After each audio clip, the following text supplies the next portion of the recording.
और देखते ही देखते जंबो की माँ ऊंची पहाड़ी से गिर पड़ी। भगवान इंद्रदेव के सामने ही उसने दम तोड़ दिया और जंबो इस दुनिया में अकेला रह गया।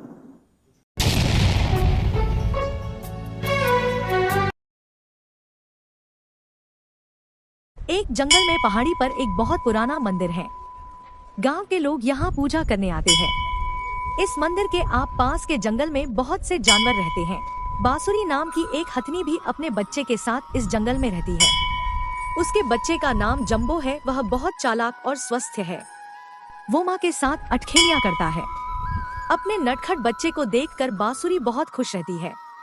बांसुरी कभी कभी जंबो के साथ पहाड़ी पर बने मंदिर के पास आती है। जो लोग वहाँ पूजा करने आते हैं वो जंबो को प्यार से सहलाते हैं। गांव के जो भी लोग चढ़ावे का खाने का सामान लाते हैं तो उसमें से कुछ न कुछ जंबो को भी मिल जाता है। इस चैनल पर गांव के सरल और प्राकृतिक जीवन पर आधारित कहानियों को चित्रित करने का प्रयास किया जाता है। वो गांव के बच्चों के साथ खेलता है और खुशी से झूम उठता है। बांसुरी हमेशा मनुष्यों को देखकर खुश होती है और हमेशा उनके प्रति सहानुभूति दिखाती है। दोनों माँ बेटों को लोगों का बहुत प्यार मिलता है। यहाँ के मनुष्य भी जानवरों से बहुत प्यार करते हैं। बच्चे भी जानवरों के साथ खेलते हैं। एक दिन अचानक एक बच्चा मंदिर के पीछे चला जाता है और खेलते खेलते नीचे गिरने लगता है।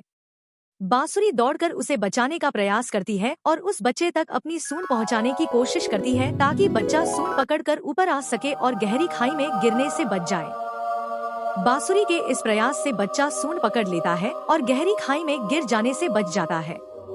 बांसुरी के इस प्रयास के कारण उसका झुकाव आगे की तरफ हो जाता है और वो अपना बैलेंस खो देती है और नीची खाई में गिरने लगती है। गांव वाले चाहते हुए भी भारी वजन होने के कारण उसे बचा नहीं पाते हैं। फिसलते हुए वह ऊंची पहाड़ी से नीचे गिर जाती है और गंभीर रूप से घायल हो जाती है। अब सभी गांव वालों के साथ जंबो भी दौड़कर अपनी मां के पास नीचे पहुंच जाता है और जोर जोर से आंसू गिराने लगता है।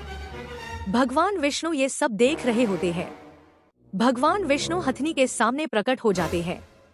बांसुरी की आंखों में बेबसी के आंसू निकल आते हैं। जंबो अपनी मां के पास आकर उसे उठाने की कोशिश करता है।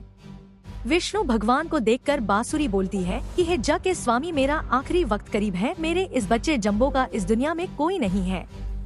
इसे अपनी शरण में रखना। इतना कहते ही वह दम तोड़ देती है। ये दृश्य देखकर भगवान विष्णु की भी आंखों में पानी आ जाता है।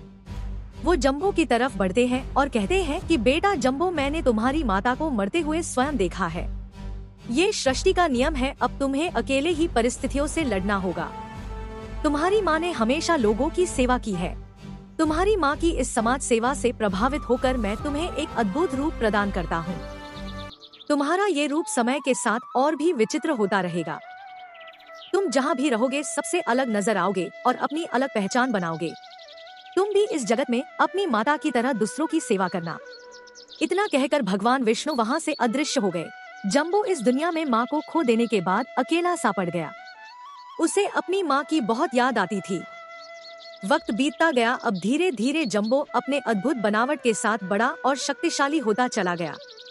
भगवान विष्णु के आशीर्वाद से उसे रोज नए रूप में देखा जा सकता था। जंगल के सभी जीवों में जंबो की अलग पहचान थी। जंगल में उसके कुछ दोस्त भी बन गए। वह सबसे अलग नजर आता था, इसलिए जंगल के बाकी जानवरों ने उसे अपना गुरु मान लिया था। सभी उसकी बात मानते थे। जब भी जंबो को माँ की याद आती तो वह मंदिर भी चला आता था। उसने माँ के साथ रहते हुए मनुष्यों और दूसरे जानवरों के साथ रहना सीख लिया था। न जाने क्यों उसको जंगल में रहना पसंद नहीं था। एक दिन उसने जंगल के सभी दोस्तों को बुलाया और बोला कि आप में से जो भी काबिल है वह जंगल की बागडोर संभाले। मैं अब पास के गांव में रहूंगा और अपनी माँ की तरह दूसरों की सेवा करूंगा। इस तरह वह घूमते घूमते जंगल से निकल आया। जंबो माँ के साथ मंदिर तक आता था, लेकिन पास के गांव में अंदर कभी नहीं गया था। उसने सोचा कि ये गांव दूर से अच्छा लगता है, क्यों ना एक बार गांव में घूम कर आओ। गांव की सुंदरता देखकर जंबो ने तय किया कि वह अब गांव में ही रहेगा। गांव के ज्यादातर लोग जंबो को अच्छी तरह जानते थे। इस गांव का नाम था विष्णु नगर। भगवान विष्णु की भक्ति से प्रेरित पूरा गांव। कहते हैं कि तीनों लोकों के जन्मदाता तीनों भगवान ब्रह्मा, विष्णु और महेश इसी गांव के आसपास भ्रमण करते हैं। उनका आशीर्वाद इस गांव पर बरसता है। यहाँ के लोग विष्णु के भक्ति सागर में डूबे रहते हैं। यहाँ पर विभिन्न प्रकार के त्योहार मनाए जाते हैं और पूरे भारतवर्ष की तरह यहाँ भी भक्ति पूरे विधि विधान से होती है। नदी के तट पर लोगों का आना जाना लगा रहता है। यह गांव शोर शराबे से दूर सभी मनुष्यों तथा जीव जंतुओं के लिए एक वरदान है। मंदिर के पास बहती नदी के आस पशु पक्षी भी यहाँ विचरने आते हैं। ईश्वर की इस गांव पर असीम कृपा है। कभी कभी भगवान खुद अपनी इस नगरी का भ्रमण करने आते हैं तो यहाँ के लोगों और जीव जंतुओं पर अपनी विशेष कृपा बरसाते हैं। यहाँ के बाग बगीचों से घिरा ये इलाका ईश्वर के आशीर्वाद से हरा भरा रहता है। गांव का जीवन खेती बाड़ी से चलता है। सुबह होते ही गांव वाले अपने अपने कार्यों में व्यस्त हो जाते हैं। गांव का मौसम कभी कभी काफी सुहावना हो जाता है, जो जीवन को और आनंदमय बना देता है और एक विशेष भौतिक सुख का आभास दिलाता है। जब जंबो पहली बार गांव में पहुंचा तो गांव के सब बच्चे जंबो को इस गांव में आता देख बहुत खुश हुए। बच्चे खेलते तो जंबो भी उनके साथ खेलना शुरू कर देता। बच्चे जब भी अपने पशुओं को जंगल में चराने ले जाते तो जंबो उनको वहीं मिलता और सभी साथ में खेलते। गांव का हर इंसान जंबो को जानता था। कभी जंबो का दिल होता तो वह पास वाले झरने में नहाने निकल जाता। गांव में अगर जंबो नहीं दिखाई देता तो सभी लोग उसकी चर्चा करते और उसके वापस लौटने का इंतजार करते। गांव के पशुओं को भी जंबो से बहुत लगाव था। इस तरह जंबो गांव का एक हिस्सा बन गया। वह जिस भी घर में जाता उसे वहां कुछ न कुछ खाने को मिल जाता था। अपनी माँ की याद उसे कभी नहीं भूलती थी। माँ ने ही उसे इंसानों और दूसरे जानवरों से प्यार करना सिखाया था। नदी जो गांव के पास बहती है वह बच्चों के खेलने का मुख्य स्थान है।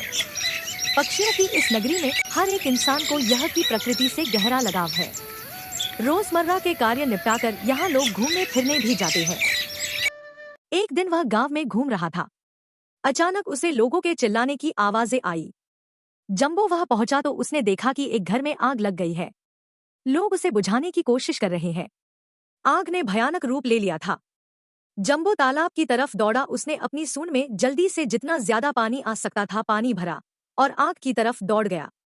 वहां जाकर उसने सूंड से पानी आग की तरफ जोर से फेंका और आग बुझाने का प्रयास किया। इस तरफ वह बार बार सूंड में पानी लेकर आग को बुझाने लगा। बाकी लोग भी आग को बाल्टी में पानी लेकर बुझा रहे थे, मगर सारे लोगों का प्रयास एक तरफ और जंबो एक तरफ। जल्दी जल्दी पानी को बार बार सूंड में भरकर उसने आग को बुझा ही दिया। सभी लोग जंबो की सराहना कर रहे थे और उसे लंबी उम्र की दुआ दे रहे थे। आग बुझने के बाद सभी ने जंबो की सराहना की। जंबो भी बड़े प्यार के साथ सभी को गले लगा रहा था। जंबो कुछ देर गांव के बाहर झरने पर गया और वहां जमकर नहाया। गांव में आते आते उसे शाम हो गई। बच्चे जंबो के पीछे लग गए और खेलने लगे। कुछ ही देर में अंधेरा हो चला। ठंडी ठंडी पुरवाई हवा चल रही थी। जंबो ये सब देख रहा था। उस पर से वह बारिश का आनंद भी उठा रहा था। अचानक ये हवा तेज हो गई। पहले आंधी तूफान और फिर भयानक बारिश। कुछ ही देर में कुदरत का नजारा बदला और घनघोर बारिश से उस गांव में सैलाब आया। पूरा गांव बाढ़ की चपेट में आ गया। ये हो रहा था क्योंकि विष्णु भगवान इंद्रदेव के साथ आसमान में खड़े हुए थे। वो जंबो की परीक्षा लेना चाहते थे। जंबो ने विष्णु भगवान की कृपा से इतनी शक्तियां पाई थी जो कि समाज कल्याण के कार्य में उपयोग होनी थी। जंबो ने जब देखा कि पानी जोर से बरसता और गांव के घरों में भरता चला जा रहा है तो उसे गांव के इंसानों और पशुओं का ख्याल आया। उसने सभी ग्रामीणों को चिल्ला चिल्ला कर बुलाया। जैसे कि बच्चे जो उसके साथ खेलते थे अब वो खतरे में थे, जो कि काफी डरे हुए थे। पहले उसने सभी बच्चों को अपनी पीठ पर बैठाकर बारी बारी से ऊंची और सुरक्षित जगह पहुंचाया। उसने सभी पशुओं को भी बाहर निकलने में मदद की और उन्हें गांव के पास ऊंचे स्थान पर ले गया। इस तरह जंबो जब तक गांव वालों की मदद करता रहा तब तक सभी बच्चे, बड़े इंसान और पशु गांव से निकलकर सुरक्षित जगह नहीं पहुंच गए। ऊंचे और सुरक्षित स्थान पर आकर सभी ने राहत की सांस ली। भगवान विष्णु और इंद्र देवता आसमान से सब देख रहे थे।